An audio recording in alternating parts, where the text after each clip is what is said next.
have to say I was the reason. It was me. It was definitely my fault that they didn't work. I love the life I live. They were the unlikeliest of lovers, Hollywood's glittering goddess and Southern rock's soulful outlaw. When Cher met Gregg Allman, it wasn't just romance, it was a supernova. In the beginning, I didn't want to say much. I just wanted to say as little as I could, and you've got to do it. A collision of fire and fog, sequins and shadows.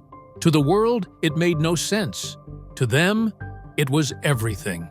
But behind the music, the fame, and the headlines was a love story so raw and untamed it nearly broke them both.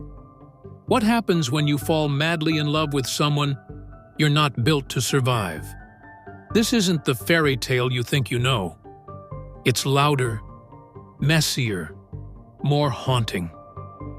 And there's one moment, a discovery behind closed doors, that turned everything upside down. This is the story of a romance that burned bright, burned out, and never stopped glowing in the dark.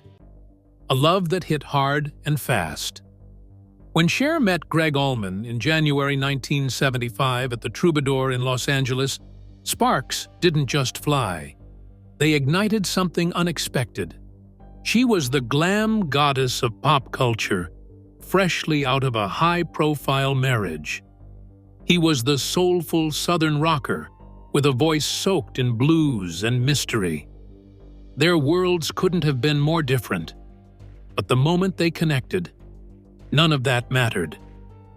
I was madly, madly, madly in love with him, Cher later said. It wasn't about fame or image, it was soul-level chemistry. Gregg wasn't loud or flashy, he was quiet, sweet, and deeply present. In private moments, he'd sing to her in bed. Playing guitar like the rest of the world didn't exist. There was no performance, no ego, just two people hanging out, wrapped in something they couldn't explain. He was beautiful, Cher said, and he was so wonderful. Their connection felt less like a fling and more like a force of nature. From the outside, though, it made no sense. Hollywood couldn't grasp why Cher would fall for a rugged rocker from Georgia, and Gregg's Southern circle didn't warm up to the Beverly Hills queen. People hated us being together, she admitted, but they didn't care. Gregg never tried to ride her fame, and Cher never tried to fix him. What they had wasn't conventional. It was real. And even years later, Gregg's closest friend would tell her, "You were the one." Some love stories don't end. They just live on quietly, long after the noise fades. But just as their love story was taking off, Cher stumbled into a truth that would change everything. And it didn't come with a warning. The secret she didn't see coming. The relationship between Cher and Gregg Allman turned serious in no time, and they married in June of 1975, few days after her divorce from Sonny Bono was finalized. It was emotional, spontaneous, and was all about trapped feelings that made no room for logic. However, Cher filed for divorce just after 9 days. The discovery of a heroin stash was the emotional gut punch that hit her hard, as she had not seen it coming emotionally. And while the world watched confused, they didn't know that something else was brewing behind the curtains. Her memoir would quietly imply that she had contracted an abortion early in the marriage. A moment of chaos and heartbreak all rolled into one. Although she filed for divorce quickly, their story did not come to an end. Gregg did finally check into some rehab, and the couple began to try to fix what had cracked so soon after the I do's had been spoken. The reconciliation was not exactly resplendent. In fact, pretty quiet and tentative and heavy with emotional baggage. Cher, still stinging from the betrayal and from the whirlwind which followed their wedding, reached out to her ma. The question she posed was, "What should I do?" Georgia Holt unambiguously replied, "Do you like him?" to which Cher's response was yes. Then bring him home. That was really all there was to it. She decided to try again with it. Not because it was easy, but because she still believed in what they had. It starts with complicated love, of fire and passion, but also pain. This is not a fairy tale come true for Cher. It is a firestorm no storm could promise she could predict. But she did it, with eyes open wide. Discovering his addiction so early shattered the illusion, but it did not break her commitment, if not yet. She would see the man through the addiction and choose to love him. Still, much at the back of her mind, this would be a love that could cost her more than she thought. Bringing Gregg home wasn't just a romantic decision, it was a leap of faith straight off the edge. Cher knew the risks. She was one of the most recognizable women in the world, and Gregg was a Southern rock legend battling heroin addiction. But when her mother told her, "Bring him home," that was all the permission she needed. It didn't matter that friends and colleagues quietly raised eyebrows or that their lifestyles clashed from the jump. Cher chose love. "I went through a lot with him," she admitted. This wasn't about image or reputation. This was about fighting for someone who didn't always know how to fight for himself. Back in Beverly Hills, the contrast between their two realities became painfully obvious. Gregg didn't belong in Hollywood, and he knew it. In his own words, "I do not belong in Beverly Hills," and she wasn't going to come down south. Even finding comfort food like black-eyed peas or chicken fried steak was a challenge in her world. Still, Cher tried to make it work. She brought him into her fast-paced life, full of cameras, contracts, and commitments, while quietly managing the emotional weight of his recovery.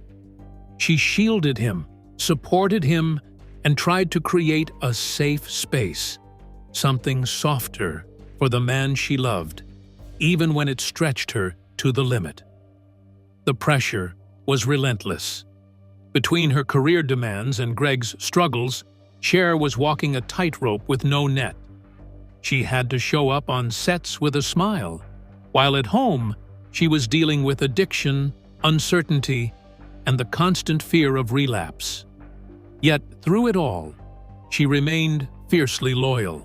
She wasn't trying to fix Gregg, she just didn't want him to face it all alone. But the deeper they got into this shared life, the more clear it became. Love alone couldn't anchor someone who hadn't yet found solid ground. The risk was real, and it was starting to take a toll. Rehab and relapse, the repeating cycle. There is loving someone, and there is surviving loving someone. To Cher, being with Gregg Allman meant living in cycles. Hope, relapse, rehab, and repeat. With the first trip to treatment, there was always a spark of hope. Maybe this time, it would work. Maybe Gregg would come back clean and start again. However, the more it happened, the worse it became for her. Not only was she juggling a career and motherhood, but she was also holding the line for a man slipping over it. "I went through all of it," she stated, quietly but firmly, as if she had earned the right to do so. Eventually, it started feeling like love was not a gift anymore. It felt like a battlefield. Gregg wasn't malicious. He was just fighting something bigger than them both. But Cher was swept along each time he fell back into his addictions. Cher supported him through detox, through the embarrassment, through the silence, until it started going against her. To be honest, it could be argued Cher, the daughter of an aspiring star, strongly backed the whole man-woman scene and slowly realized she could not continue bearing the burden of both relationship and recovery. One day I said, "I'm so tired of you going to rehab," she remembers. This was not anger. That was mourning. Mourning that cannot even be cried out. Rather, it is the kind of mourning that settles in your bones when you have given it all, and it is still not enough. By the time the last of the relapses hit, Cher was not merely heartbroken. She was done. Not because she didn't love him, but because she had literally nothing more to give. She had stayed, had fought for him, had hoped for him, had sacrificed for him. But love, even deeply mad kind, the kind that could literally uproot mountains, needs stability to survive. And there simply never was such a thing in an atmosphere whose energy was filled with chaos, created by his addictions. Even amidst the love, there was turbulence at its very heart. Cher did not walk away because her love had ceased. She had to walk away because that was the only semblance of self-preservation available to her.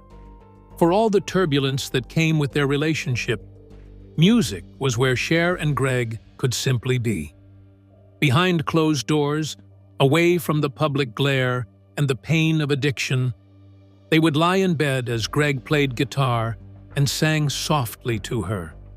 It was intimate and unfiltered, just the two of them, no expectations, no pressure. Cher recalled those moments as something sacred.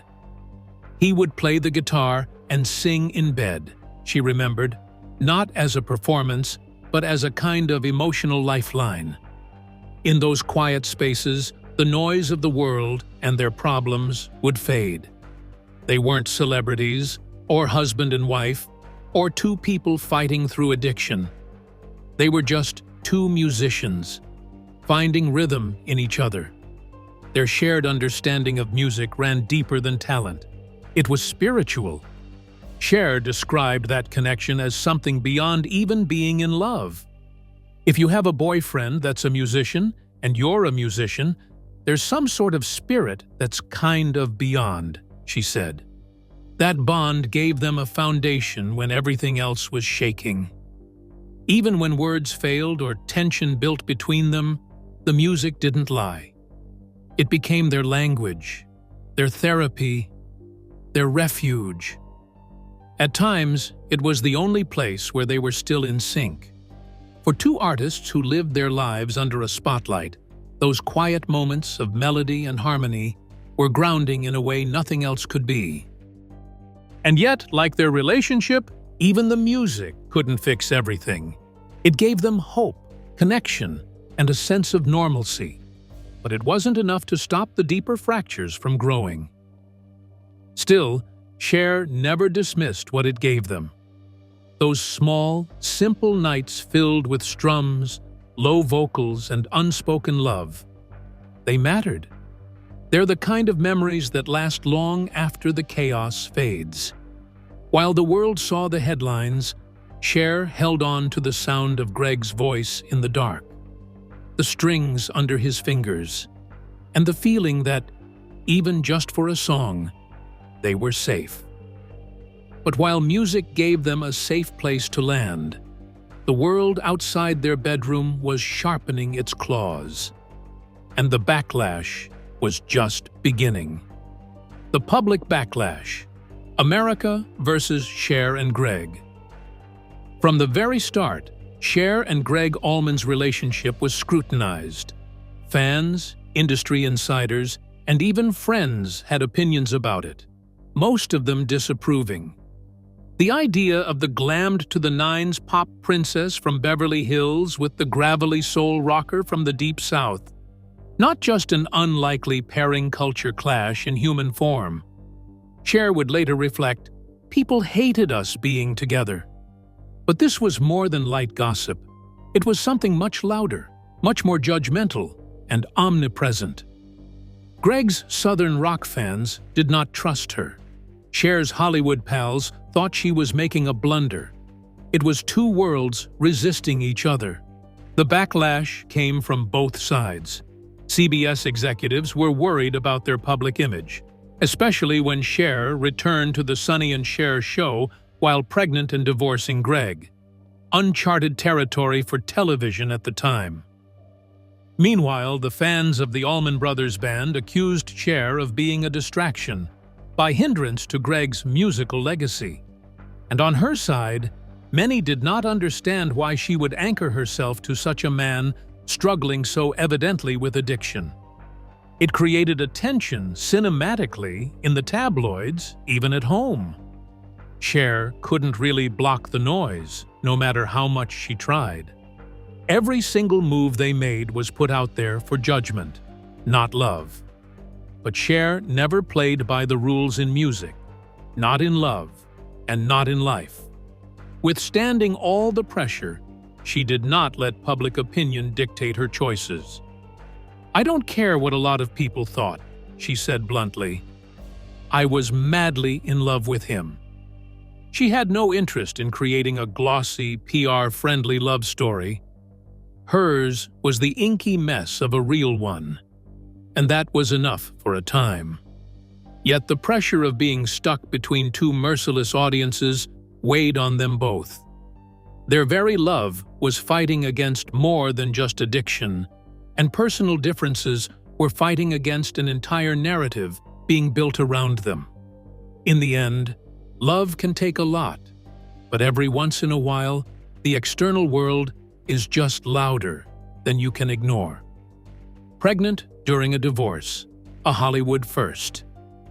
In what has to be one of the most surreal chapters in Hollywood history, Cher found herself in a whirlwind few can imagine. She was pregnant, divorcing Gregg Allman, and starring in the revival of the Sonny and Cher show, all at the same time. It was the kind of personal storm that would have unraveled most people, but Cher did what she always does. She kept moving. She recalled how, after filing for divorce over Gregg's drug use, she had to return to set with a smile while carrying their child. "I didn't know what to do," she admitted. "CBS wanted us to come back, and I wanted us to come back." So she did, pregnant, heartbroken, and facing the press, cameras, and her ex-husband Sonny Bono day in and day out. The behind-the-scenes chaos was staggering. After Cher discovered white powder, presumably heroin, in Gregg's travel bag, her trust shattered overnight. Friends warned her that Gregg was planning to leave her anyway, and when she confronted him, he lied. She filed for divorce the next day. But even in the thick of it, when Gregg checked into rehab, Cher went to see him. Sonny encouraged her to go, proving once again that their friendship outlasted their marriage. During a therapy session in rehab, Gregg confessed he felt the weight of being Mr. Cher. It was a rare moment of honesty that cracked through the tension, but not enough to stop the spiral. Despite their reconciliation and a belated honeymoon in Jamaica, it didn't last. Cher caught Gregg drinking rum and shortly after learned he was still battling heroin. Her patience, stretched razor-thin, gave way to exhaustion. "I'm so tired of doing this, Gregory," she told him. "I'm so tired of going to rehab with you." Still, his soft reply, "But I keep going," left her torn between frustration and compassion. Their son Elijah was born in July 1976, and for a moment, it seemed like a new beginning. But soon, Gregg suffered a paranoid breakdown, claiming men with guns were in the yard. That's when Cher knew. Whatever love remained, it couldn't justify raising a child in that kind of chaos. She had survived a career on her terms, but now she had to protect her child on hers too. Cher and Gregg Allman got themselves into the bounds of love, but they both lived in a way where it would be impossible for them to meet. Physically, emotionally, and even culturally. The mother, soulful descendant of the South, drawn toward the grittiness and groove of Macon, Georgia. California icon of Hollywood lights thriving in the glamour and chaos of Beverly Hills. Not just the surface, but but fundamental contrasts.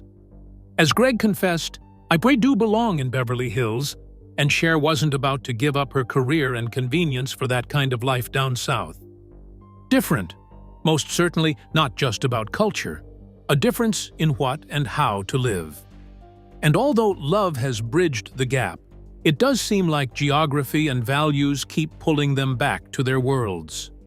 Cher tried to fold Gregg into her fold, literally, inviting him into her fast-paced life of time-taping shows and running with the big fish, all to him just strange.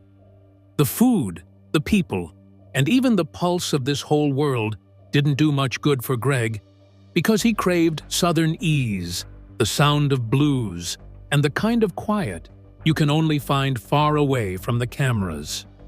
Cher, on the other hand, couldn't completely fit into that far slower pace, either having a baby on the way and all that demanding publicity atop her career. Two faces uniting in a similar celebrity reality. Two lives existing as if parallel to each other. Caught between the spotlight, heartbreak, and a baby on the way, Cher lived out a real-life soap opera that even Hollywood couldn't script. The 2024 statement. Cher didn't sugarcoat her memories of marrying Gregg Allman. In fact, she described the moment with striking honesty and a touch of melancholy.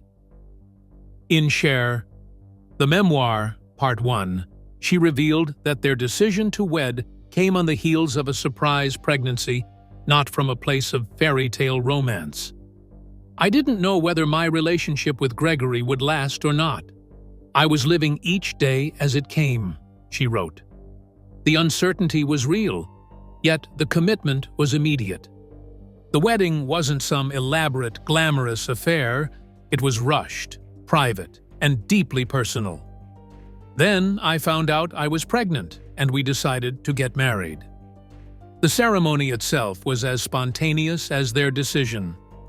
Cher shared that their Las Vegas wedding was thrown together within a matter of days, with only 2 friends in attendance.